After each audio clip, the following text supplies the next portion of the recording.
And that's important when it comes to making visual observation. A lot of people think they're not very visual. No, you're just not very observant yet.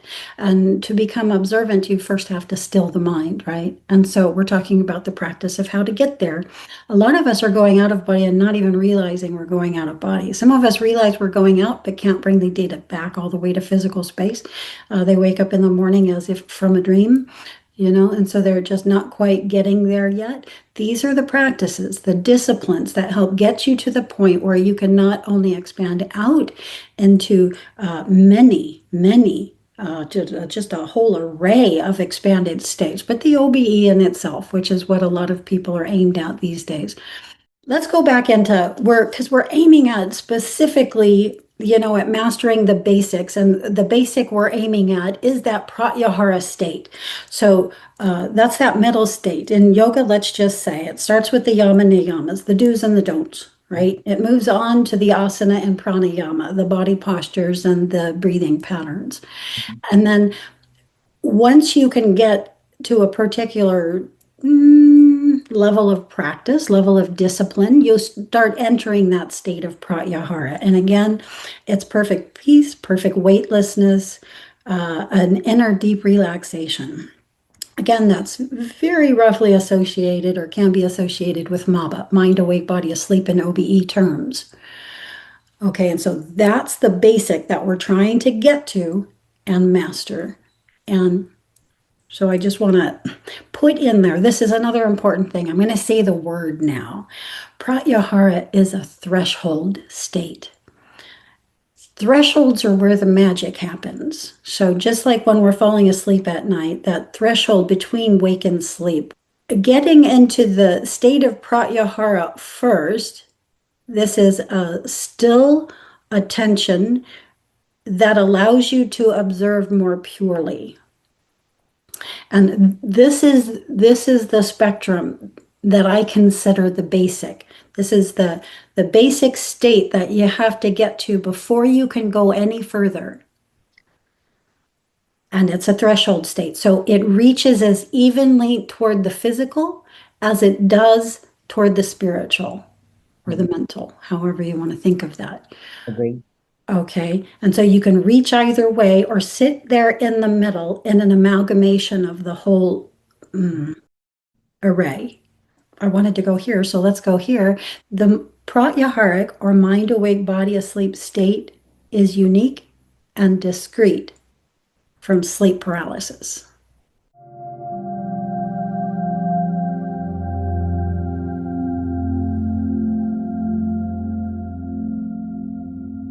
Mastering the basics. So when talking about mastering the basics, in my mind, we're talking again about surrender, about surrendering the body to the breath to the mind, and working that yogic process of turning our fields inside out.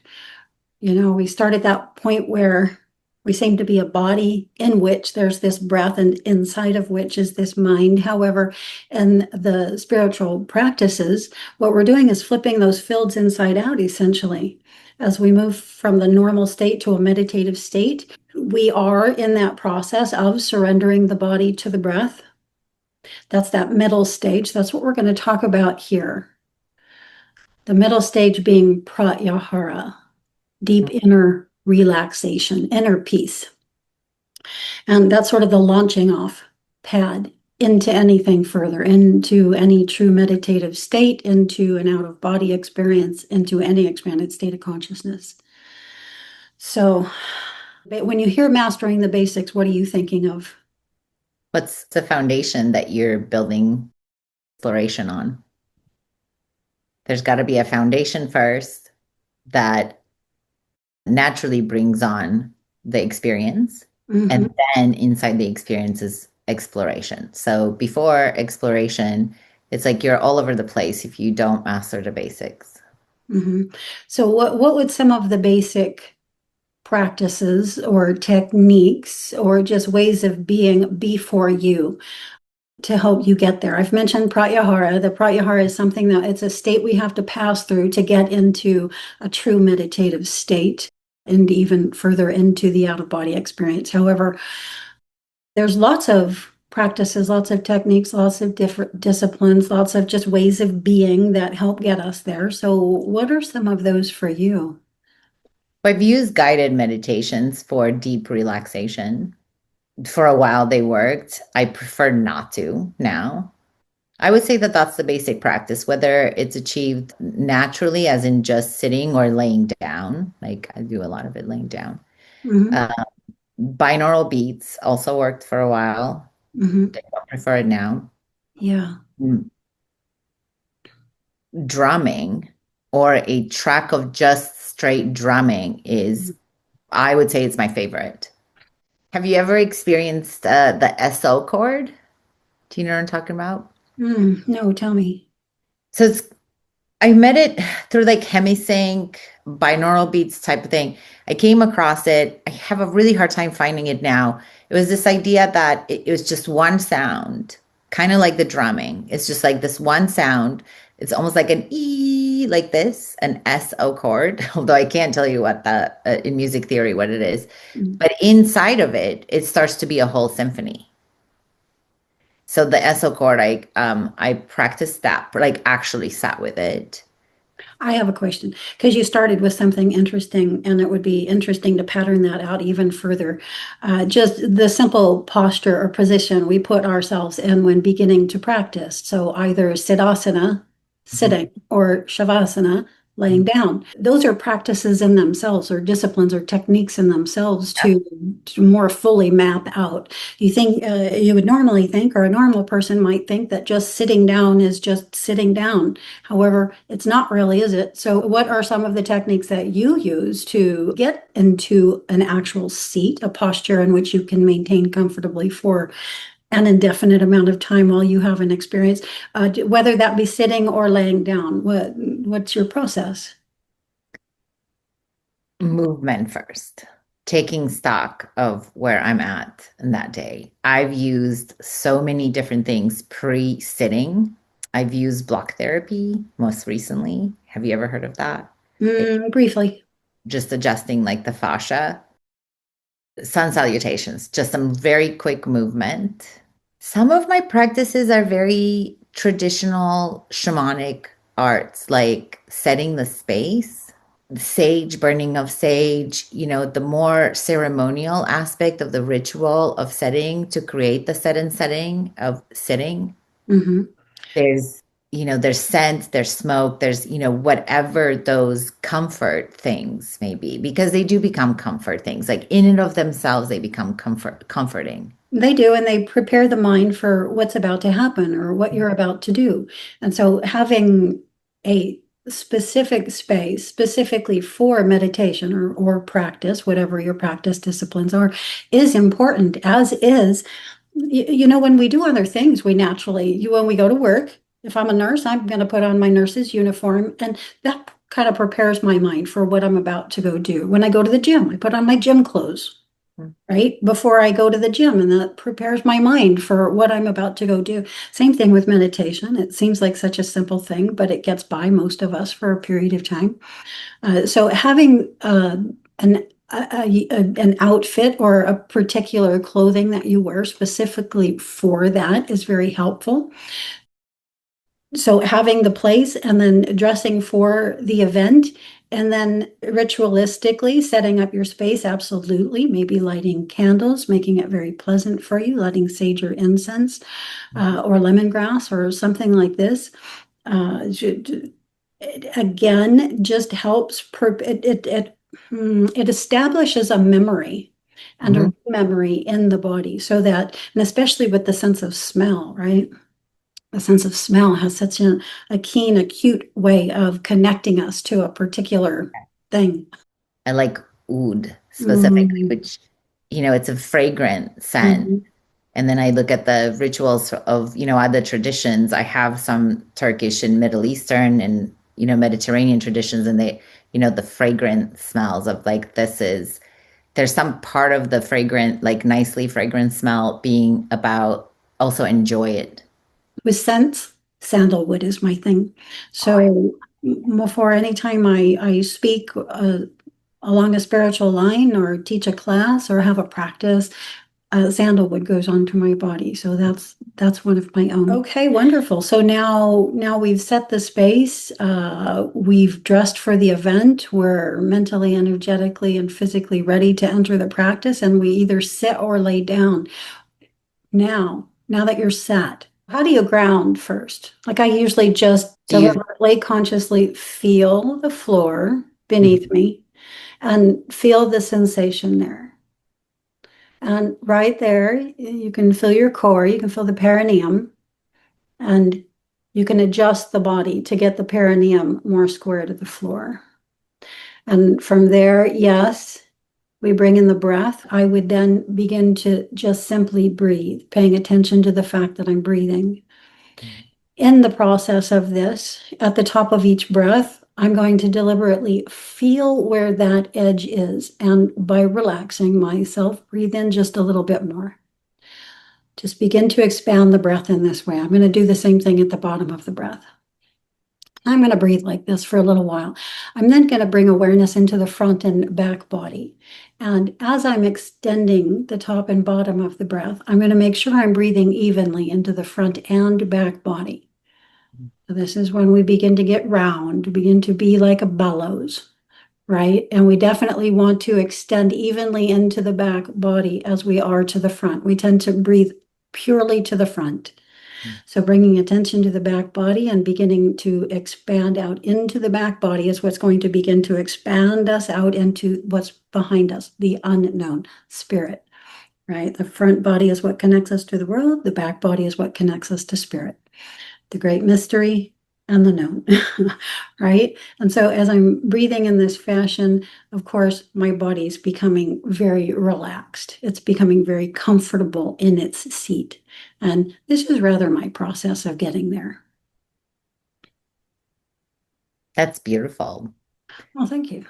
Yeah. I moved through a process of checking in feet, sits bones, back body first. I had a very hard time through the years bringing my back body awareness online. Yeah. So now I'm attached to it.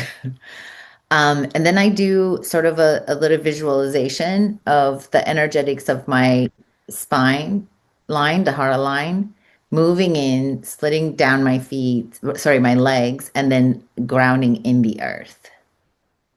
And I've been taught a few different ways. You know, sometimes it's grow roots, sometimes just go straight to the center of the earth, kind of hang around, bring that energy back up through all the way through the body. And then I start to take my time with the breath after I bring the energy back in from the earth. I just kind of check in with the earth. I'm also developing my more earthly side. You know, I had a very hard time accepting that I belonged here. So this is rather new for me. It's been like 3 to 5 years. It's my earth practice, my I'm human practice, like fully human. And this is beautiful too, because in that process, you're expanding your sense of self beyond the human, aren't you? Bringing the earth itself into the experience. Yeah, that's It's beautiful. like I accept that I'm of you with the earth. I was like, I didn't belong here.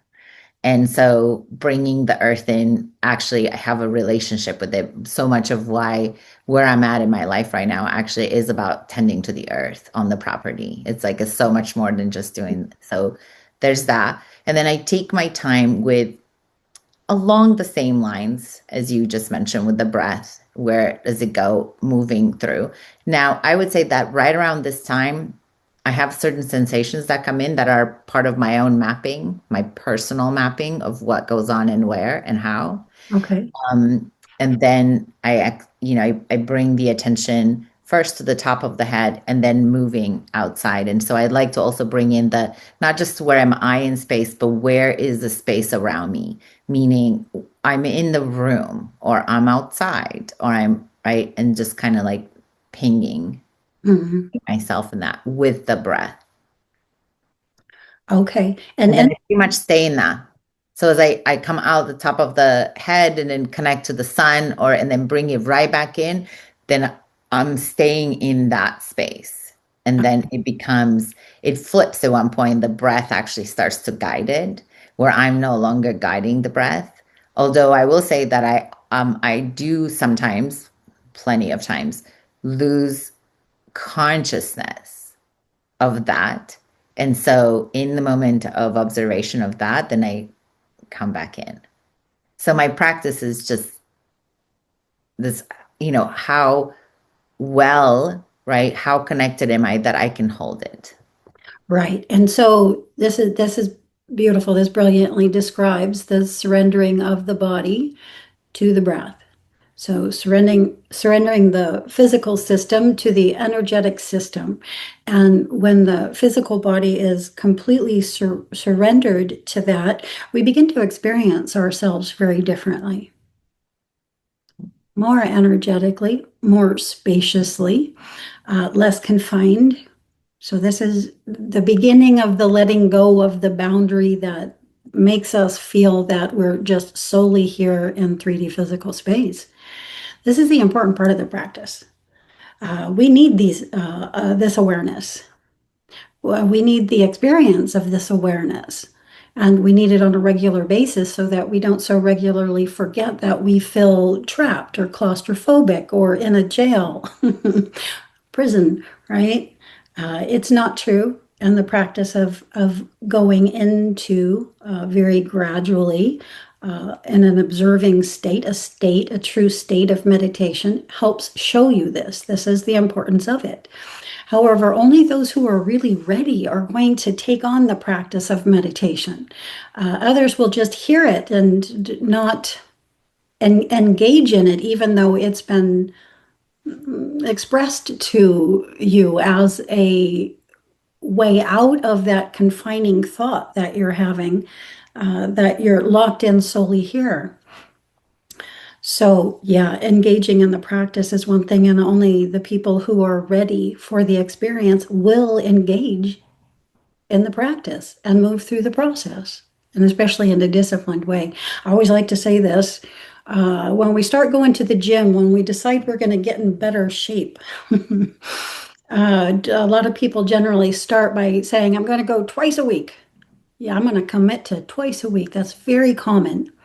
Yeah, and a lot of plans at the gym will be based on you coming 2 times a week. However, 2 times a week, it's good. It's great. It's a beginning, but it's only going to get you so far, right? So if you're going to the gym less than you're not going to the gym, what you're doing when you're not going to the gym is taking precedence. It's weighing heavier. It has more of an influence. And that's the same way with meditation and spiritual disciplines, yogic practices. Starting with the twice a week is beautiful. Create the space for the practice that you're only going to have the practice here. It's not going to be used for anything else. And this can just be a small corner, but set the space. Put a little meditation cushion there. Put a little yoga mat there. Have a candle, your incense or scents, whatever that happens to be. And the only thing that you're going to do when you sit there is practice, whatever that practice is. Tai Chi, asana, pranayama, meditation, whatever that's going to be, right? Or even gazing, right? This was a big one for me, developing the gaze. But and that's important when it comes to making visual observation. A lot of people think they're not very visual. No, you're just not very observant yet. And to become observant, you first have to still the mind, right? And so we're talking about the practice of how to get there. A lot of us are going out of body and not even realizing we're going out of body. Some of us realize we're going out, but can't bring the data back all the way to physical space. They wake up in the morning as if from a dream. And so they're just not quite getting there yet. These are the practices, the disciplines that help get you to the point where you can not only expand out into many, just a whole array of expanded states, but the OBE in itself, which is what a lot of people are aimed at these days. Let's go back into because we're aiming at specifically, at mastering the basics. And the basic we're aiming at is that pratyahara state. So that's that middle state. In yoga, let's just say it starts with the yama niyamas, the do's and the don'ts, right? It moves on to the asana and pranayama, the body postures and the breathing patterns. And then once you can get to a particular level of practice, level of discipline, you'll start entering that state of pratyahara. And again, it's perfect peace, perfect weightlessness, an inner deep relaxation. Again, that's very roughly associated or can be associated with MABA, mind awake, body asleep in OBE terms. Okay, and so that's the basic that we're trying to get to and master. And so I just want to put in there, this is another important thing. I'm going to say the word now. Pratyahara is a threshold state. Thresholds are where the magic happens. So just like when we're falling asleep at night, that threshold between wake and sleep where the visuals start coming in, and I always say the word wrong. Everybody always teases me about it, but I'm going to say it how I want to say it. The hypnagogic and hypnopompic visuals come in, as you're, moving into sleep and then out of sleep back to waking. And getting into the state of pratyahara first, this is a still attention that allows you to observe more purely.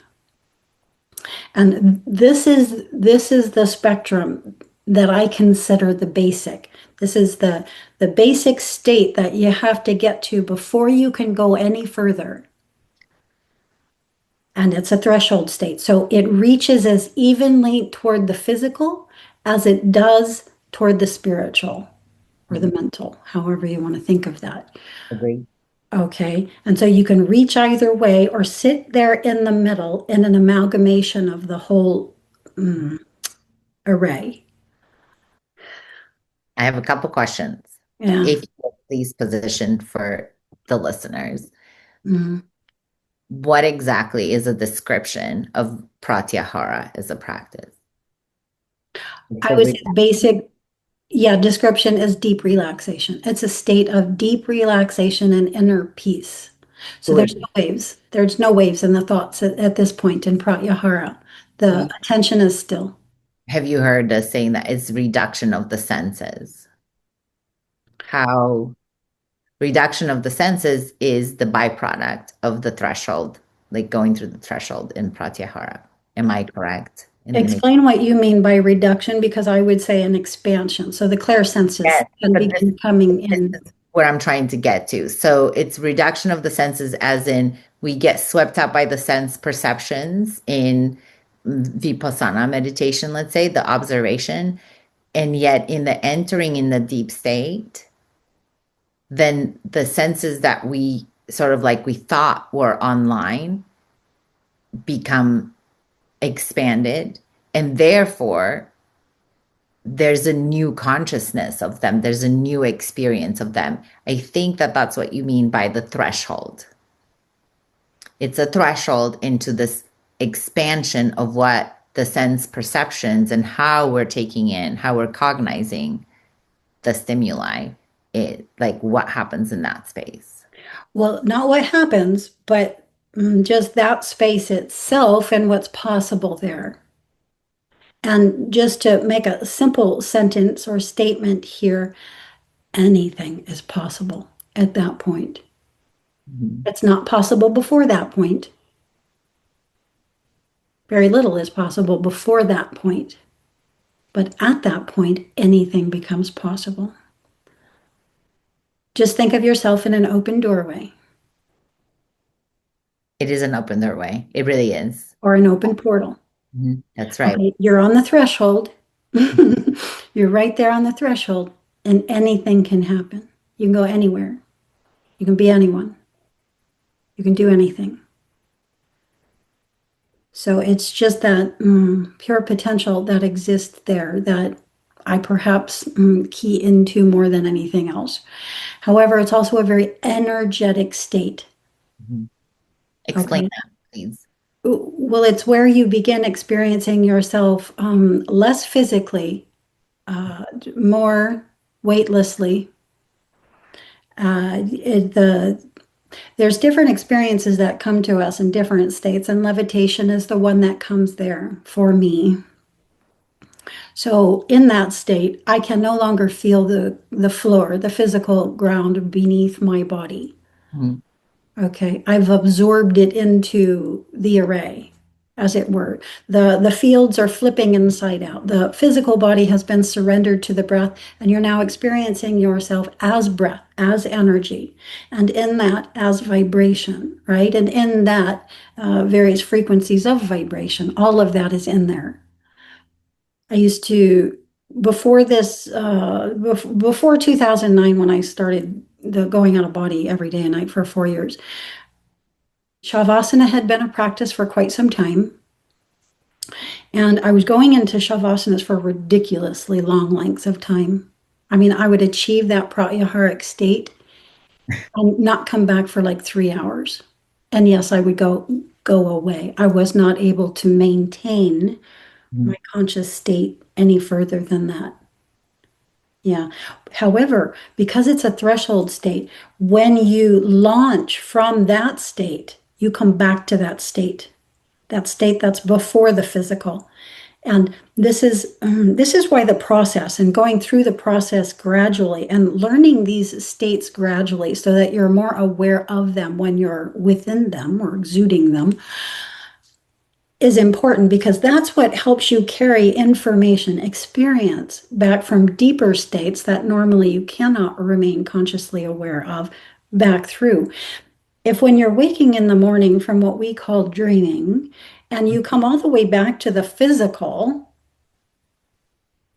that's so different from where you just were. It's like an eraser of what just came previously. However, if you don't come back all the way to the physical first, if you get used to coming back to that state of pratyahara, where the physical is still surrendered to the breath, that threshold state that evenly reaches back into spirit and everything that's happening out beyond where we are here, as equally as to the physical, then it's sort of a way that allows a path, a gradual sequential path back into physical space in which that data, that experience you were just having can be carried back through on.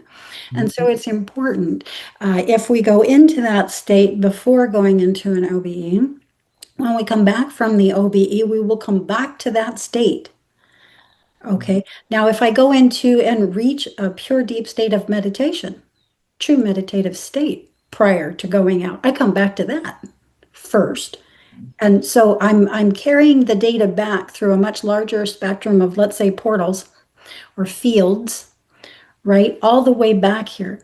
And this is why I had the capacity when I was going out to maintain that waveform state that allowed me to quantum locate. Mm-hmm. Okay, because it was included in the mix of the states that I moved through from where I was to getting back to physical, right?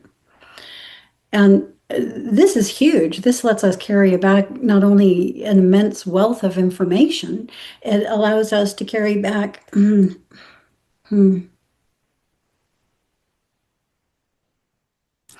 well, a more genuine picture.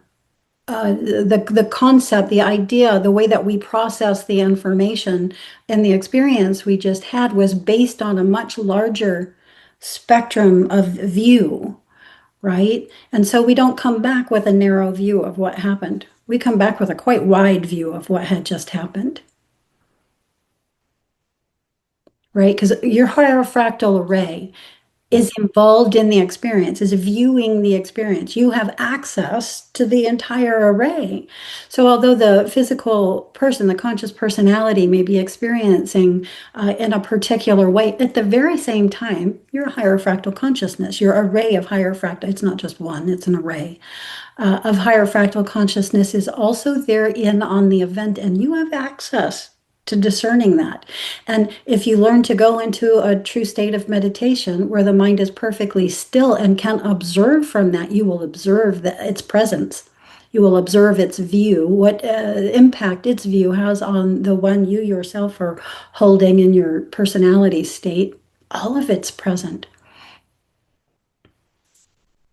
Would you say that learning, right? So because we're integrating is like small sips of this, learning to hold that in between state, even as the 3D personality has, I'm waking up, I'm off the floor, Mhm. can and might originally, let's say, feel destabilizing.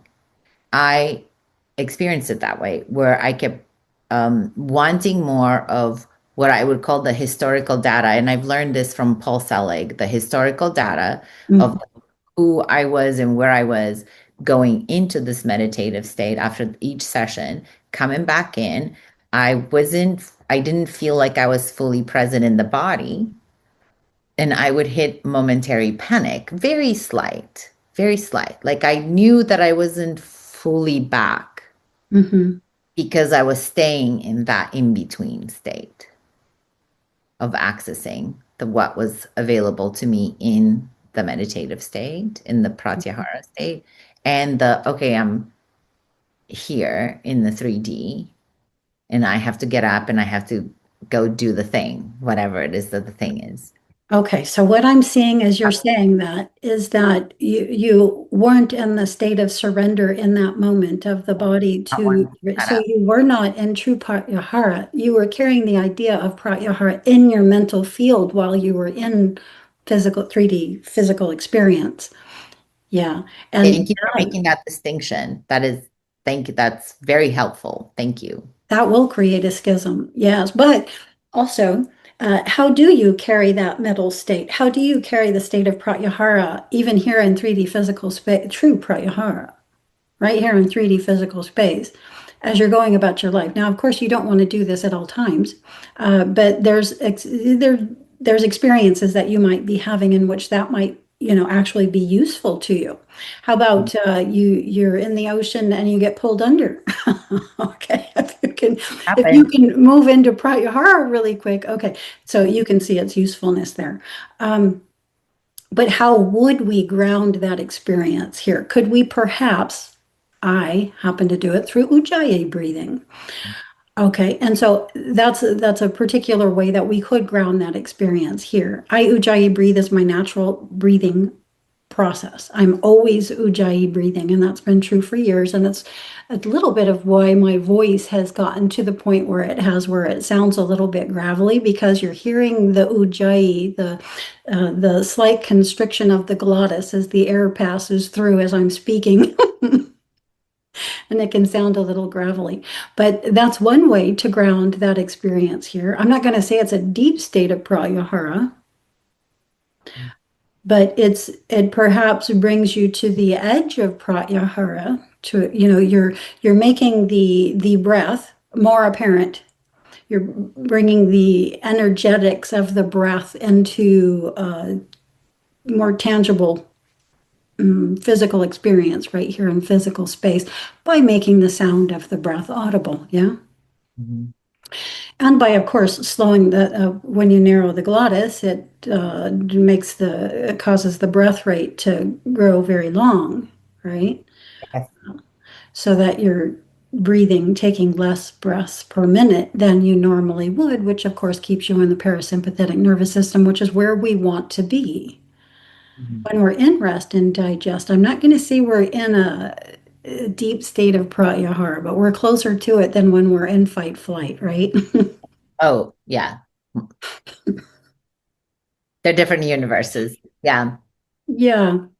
So there are practices. I liked where you walked this into because it's rather where I wanted to go. What is the practice to get us into pratyahara? We've talked about how to set up the space, how to, dress for the event, how to open the seat or the back body, such as in Shavasana, and how you might breathe into an expanded state of awareness and your approach into pratyahara. But let's go into deliberate practices to get us there, specifically yoga nidra. Let's talk about Yoga Nidra. Radiant Rest is the name of a book. And I thought that it was such a beautiful way to name a book on the Yoga Nidra practice. Hmm. The not asleep. Oh, it's the MABA. I'm new to it. So just so you know that that's very new to me. I've only heard one person outside of you talk to me about it. And it's been about a year that I've even learned about it. So I have not taken it, but let's just say for the audience, because there'll be more listeners out there not familiar with that as well. This is a state that was brought to public consensus by Robert Monroe as Focus 10. And Focus 10 is simply that mind awake, body asleep state. And again, it's a threshold state. It's a state between here and there, just like in spiritual or yogic terminology. Pratyahara is that middle ground between where you begin in the process or the practice and where you end up. Okay, we went into the yama niyamas, Mhm. asana pranayama, the breath and the body work, that takes you into pratyahara. That's that middle stage. Now the pratyahara opens up further into contemplation, opens up further into true meditation, opens up further into what the yogis call samadhi. And so it's just that launching off point. It's ground zero for expanded, not just expanded states, but expanded experience in those expanded states that are every bit as real as the one we're having right here. Every bit as visually and seemingly solid is what's right here. The thing about the OBE is you can still pick up a cup, just like you can pick up a cup here. Mhm. But if I wanted to, I could also put my hand through it.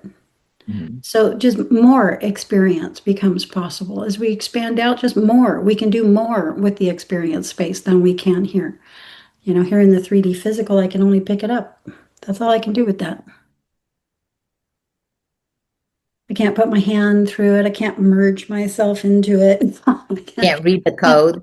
I Like, you know what I'm can't talking do about? Like, anything I call further. it reading the codes. It's Yeah, like I need, like, its nature or how it's revealing itself. Yeah.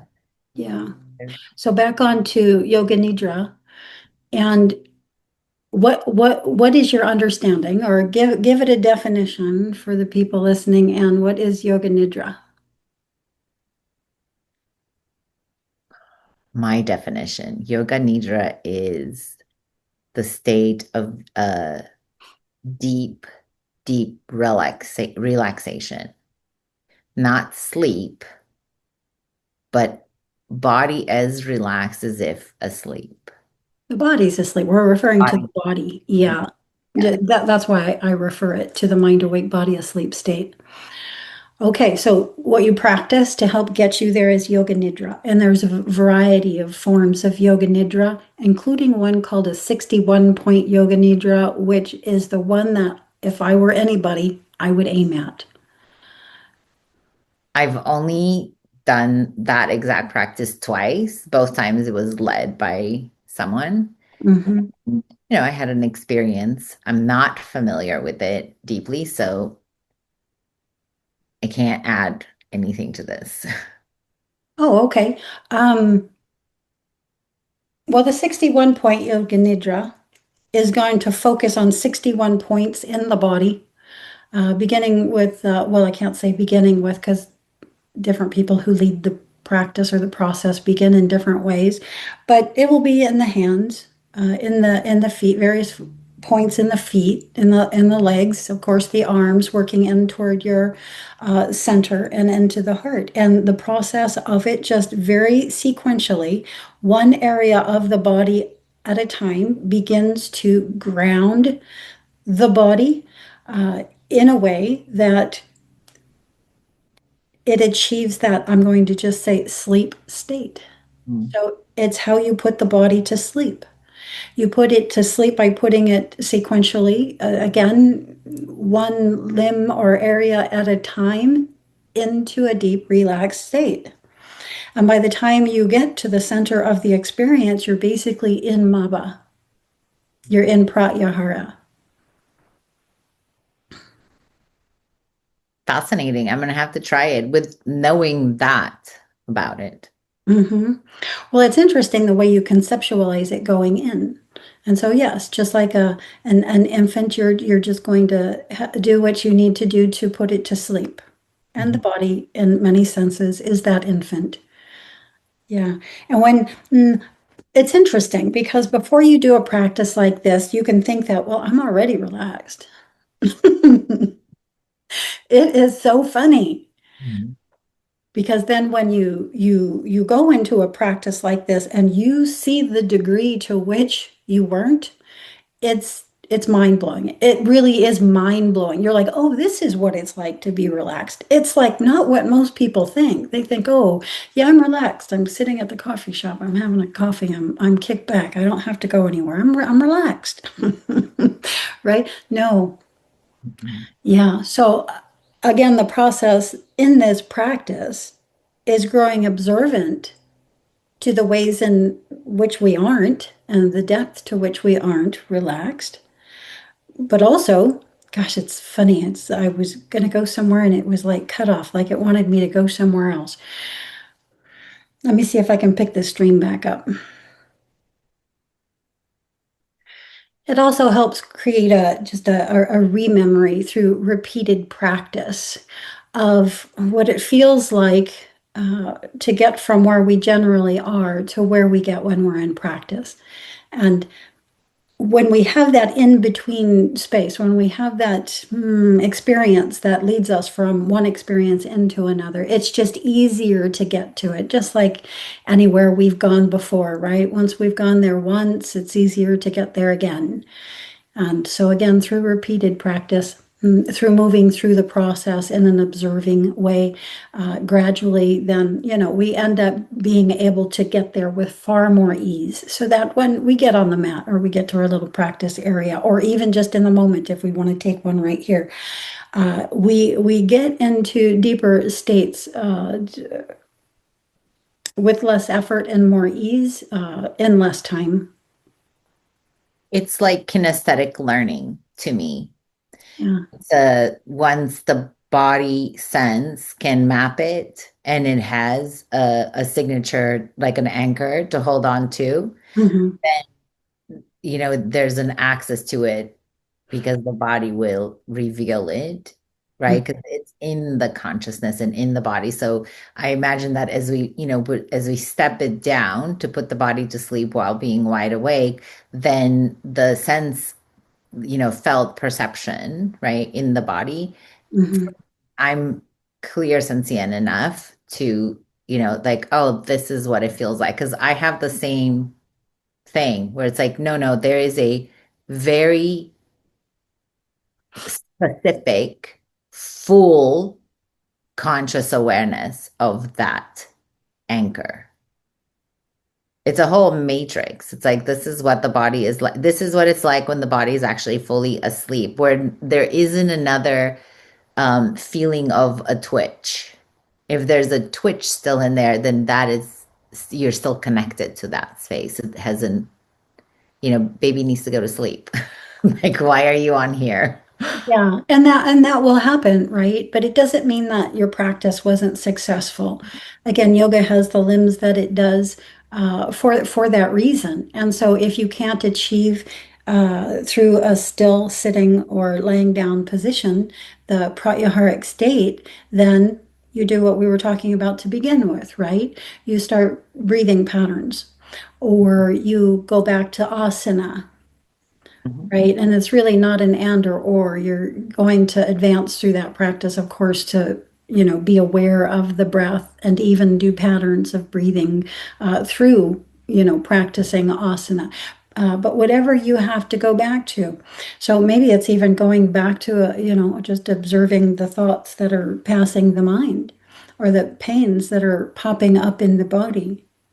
You be there in that quote little storm and just let it pass. You be still and it will pass.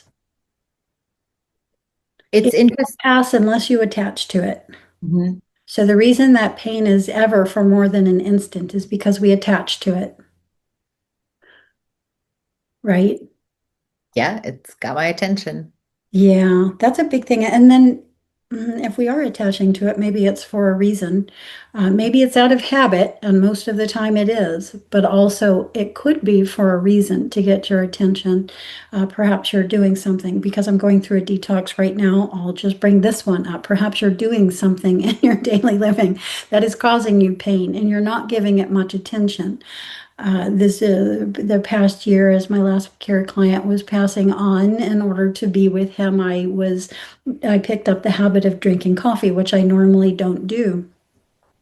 Right? I was continuing that even after he passed a few weeks back until I realized, because I had the time to finally to myself again, pay a little more attention. And so this is something that might in meditation come up as something I need to give more attention because now it's time to stop. Okay, you did that. You might have done it for a heroic reason, but that's no longer here anymore. And now it's time to regain yourself again, right? And so, yeah, things like that might pop up. And then, depending on how much we resist that, will depend on what we experience in that particular practice session, right? Yeah, that really deep state you mentioned of being out for 3 hours, right? My question to you is, did it feel like in your own time perception that it was 3 hours? Sometimes and sometimes not. And also, sometimes in the transition, once I got back to pratyahara and had my observation point, I would make observations such as I couldn't hear the ticking of the clock. And I would find that, oh, this is back in the 80s, of course, second hands ticked Yeah. on clocks. Yeah, and I would find that odd. I never followed it or anything like that. But another thing that could happen was I couldn't I might not be able to locate myself in the room. Yes. Yeah. That is the one that I have. One, I cannot locate myself in the room. Two, either I cannot locate my entire body as I know it as Mhm. human, it would appear as something else. I've many a times felt that it was like becoming inverted and like my head was backwards, but my body was forward. I expected to come to across the room, like that sort of yeah, Mhm. those experiences were very interesting for. I couldn't locate myself in space or time in those instances. So I wouldn't know what day it was, or if I was sleeping and just waking up, or if I was teaching a class and coming out of meditation, or if I was home and practice. I had no idea. Yeah, but as you look into it, what happens is you look into it, you observe it, and in observing it, I realized that I couldn't locate myself because I was bi and trilocated. So at the same time that I was in Shavasana on the floor looking up, I was on the ceiling looking down. This is why I couldn't locate myself.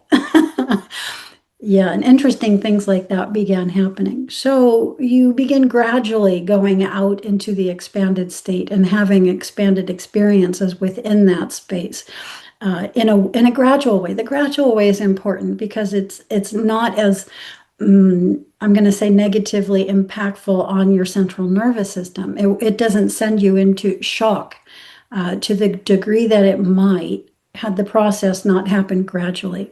The level of shock I went into in 2009 when I began making conscious shifts out of body Mhm.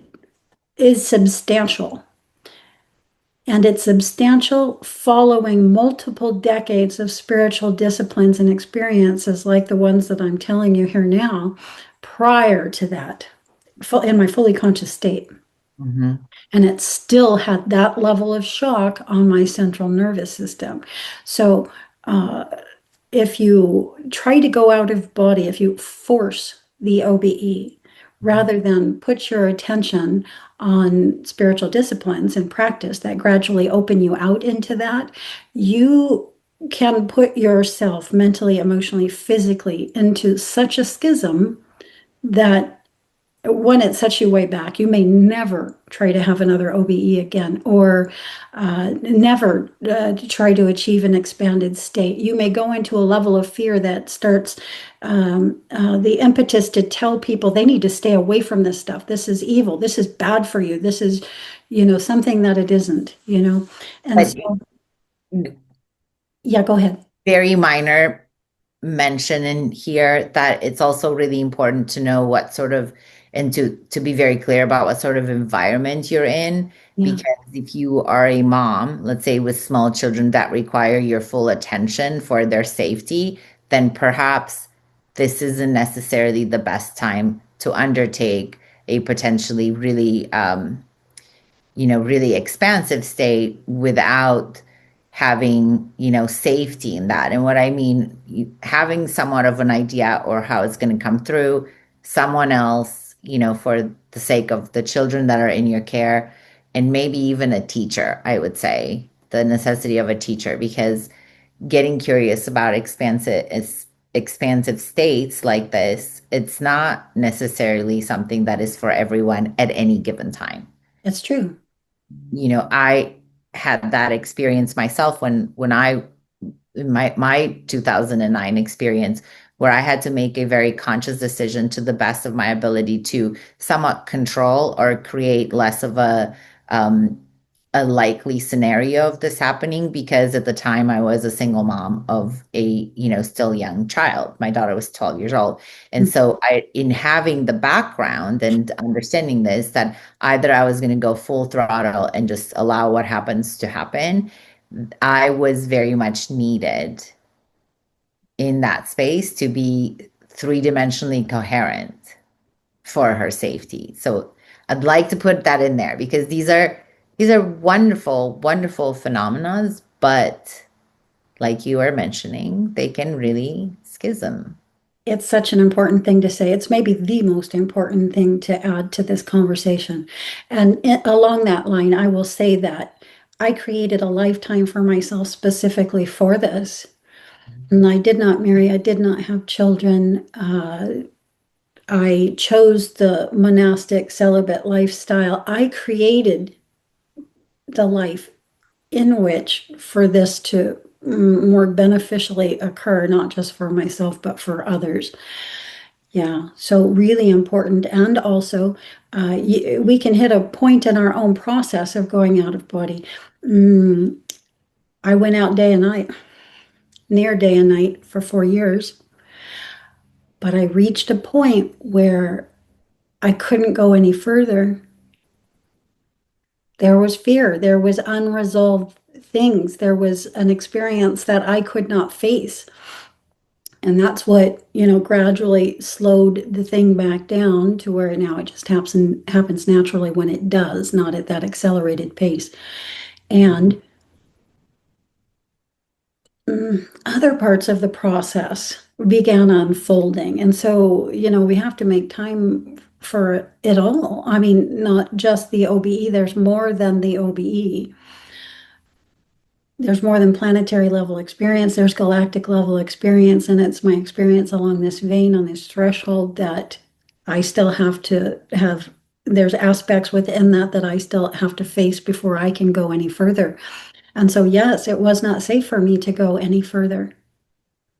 Yeah, I needed to process now. Now it was a period of processing and choosing how I would continue, and that's when the quartz crystal work came online, right? And so other aspects again come into the picture. Sometimes dormant spiritual skills do get awakened, and we find ourselves here in 3D physical space with capacities that we did not have previously. And then we have to grow to be aware of what that is and how we might best utilize that, and what effect that's having on us. Yeah, I reached a point in that also. It's usually a process of 7 years, like the OBE, from the time the initiatory period before 2009 to roughly 2015. That was a 7-year period of time for me to experience that and experience as much as I could in that before I could go any further. And it was 7 years also with the quartz crystal. And then now it's there's another component online, and though I know what it is, I hate to say the word, or I hesitate to say the word. I'm curious, perhaps outside of here, because I'm also starting a 7-year cycle this year. I was wrapping up 7 years of, I'm going to focus mostly on the gene keys, with yoga just being like my personal foundational background.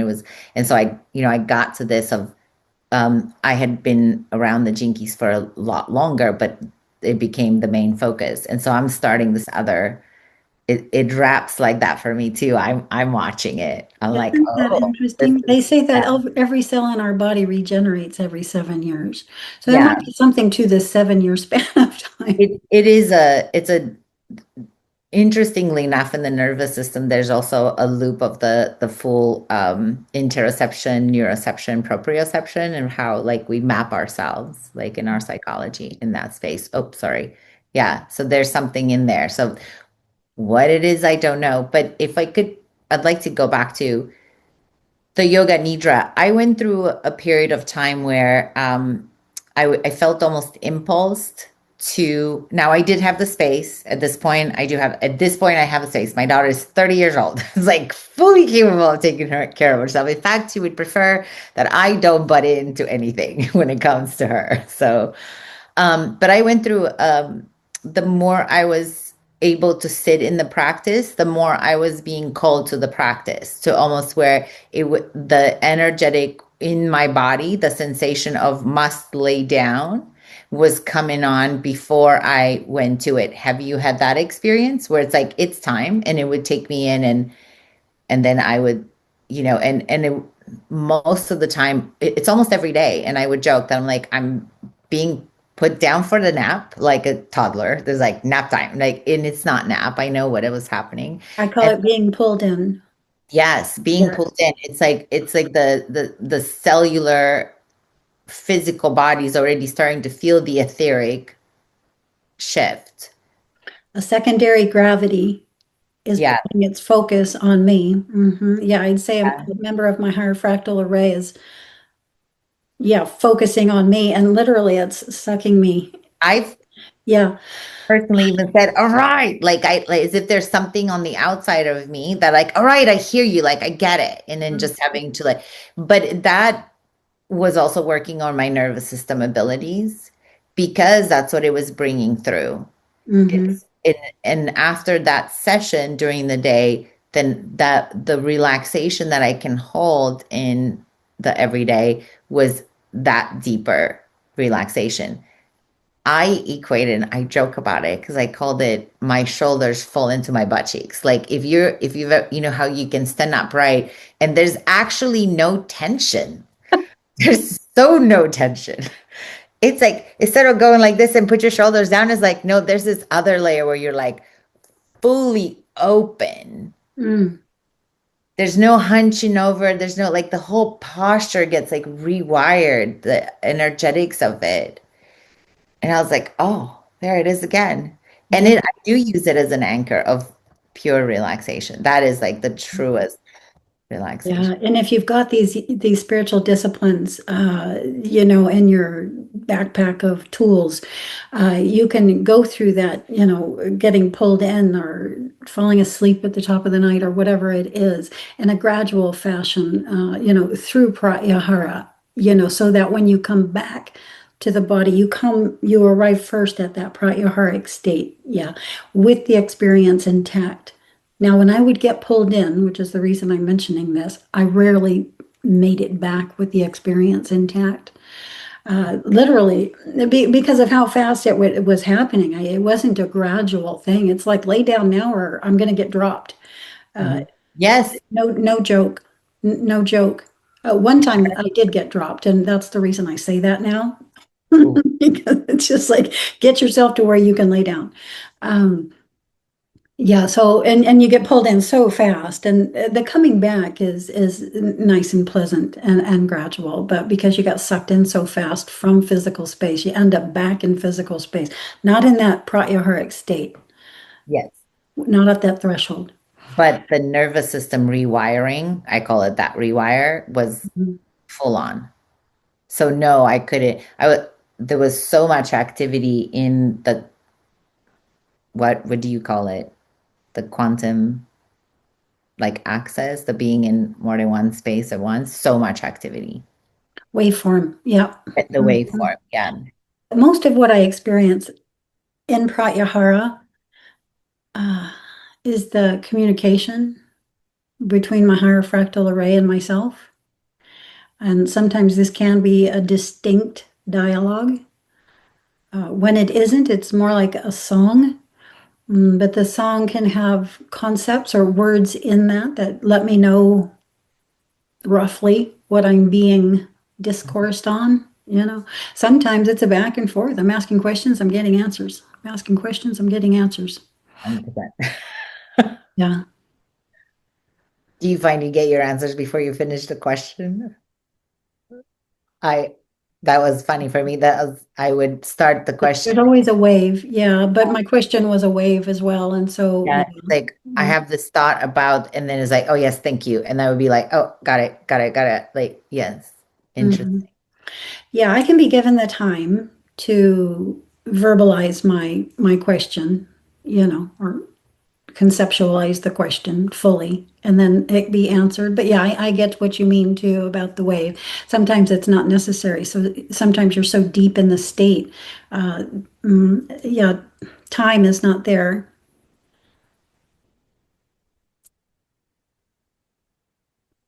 So by the time you're asking, it's being answered, which is leading to another asking and into another answering.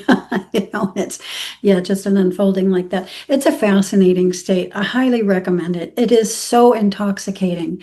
It's my favorite place to be. It's why the levitating in the OBE is my favorite thing to do, because it takes me to that stasis place. I tried not to go there, but it takes me, my body is somewhere in stasis. And it's one of the things that I can detect from here. And that is detectable in pratyahara. So perhaps, or mind awake, body asleep state. So perhaps it's not, completely out of the ballpark to be discussing here. But yeah, it's what you begin to, again, that it's a threshold state that equally reaches toward the physical body and the spiritual bodies, And so in that you can make you may detect something, and when I would be in the state I would it is undescribable. I wanted to go here, so let's go here. The pratyaharic, or mind awake body asleep state, is unique and discrete from sleep paralysis. Mhm. Can you I'd feel love it? to hear more about that. Have you ever experienced sleep paralysis? I experienced it. Yes, Okay, yes. I Sleep experience it in a paralysis. way that's different to how most people experience it. I have experienced it in the more physical or confined sense in which most people experience it, but most of the time, 95% of the time, I'm experiencing it in a very different way. And that stasis state is very close to it. I never want to move mentally, emotionally, physically, or bodily. No, you just want to be still in this forever. And in that, let's come back to pratyahara, mind awake, body asleep, being unique and discrete from sleep paralysis. And here I just mean the more normal way in which sleep paralysis is experienced in the confined, more physical sense. Very different. Pratyahara, mind awake, body asleep, is more like that stasis state that I just mentioned. It is intoxicating, and I mean deeply intoxicating. It's not the stasis state, but it is the deeply intoxicating state that leads into it. And I think this is probably has to do with the gradual sequential way in which the experience was gone into, and that it involved the surrendering of the body to the breath first. Mhm. So Okay. it's happening in a more energetic, purely peaceful state. Yeah, when the body is not first surrendered to the breath or to the energetic system, right? Then it's experienced in the more confined physical sense. So this is how I would discern those two. I haven't thought about this a lot. Literally, as I was just brushing my teeth this morning, I was gonna ask. that Yeah, I idea want. was coming through, and I'm like, no, they're not the same state. They're not. How are they not the same state? So like I hadn't thought about it really before, but that's what I would say right now, not having thought about it for more than a few minutes here. It makes sense. They're not the same for me at this time either. can't speak any further than that, that I don't experience it the same. And I'd like to understand also why one comes in with the panic, the immediate, almost like the urgency to get back into the body data. Like I need to be in the body. Like if it comes in with the like, so I don't understand why I experience sleep paralysis that Well, way. when something spiritual, when something astral or etheric reaches through and touches your physical body, your central nervous system is going to go into shock. Mine did. Yeah, that's how my experiences began, with the awareness of the field, except for I had no concept of those fields. So it just felt like somebody was touching me, right? That sends the central nervous system into shock. It does. Now, imagine that happening at the same time that you can't move. Well, I don't have to imagine it because I've experienced it. And Yeah, that's going to be more shocking. This is more shocking on the central nervous system, and it probably happened so fast that your own personal self didn't have time to catch up to it. So it instantaneously went along for the ride that the central nervous system was on, meaning it attached to the fight flight thing that was being ignited right there in that moment. Yeah, it's terrifying. I've experienced it that way. It's what I associate my more fearful abduction experiences with as well. It's not the sleep paralysis itself, it's the way in which it happened. And those which are Mhm. associated with it happening in that way, well, I don't know if they're doing that on purpose or just are not skilled at this the way that most others who contact me are, you know. And so that's part of what I still need to get through before I go any further. Yeah, with my expanded states happening more regular. I have another question about that. Have you ever experienced the flip of that, of like being in the state of wanting to, like intending to get back into the body and not being able to? It's a sort of sleep paralysis, but it's not quite that. It's like the backwards. I can't tell you if I find a better way of addressing it, I will put it in the comments. But it's like the backwards of like, no, I'm actually most of the time in sleep paralysis, we're trying to override it or we're trying to get back in the body. It's like there's a need to come out of sleep paralysis, right? Like move, wake up. It's almost like I'm trying to arrive at that and I can't get back in the body. Have you ever experienced that? Like I could not enter back into my physical self Well, in the state state. that I go into fear, when I'm in sleep paralysis in that more fearful state because fight flight got activated, yes, of course, I'm trying to scream through to my physical body, right? So that it wakes up. So that's my MO in that situation. I've never been able to get through it. I have never been able to face that storm, that level of fright. It's instantaneous.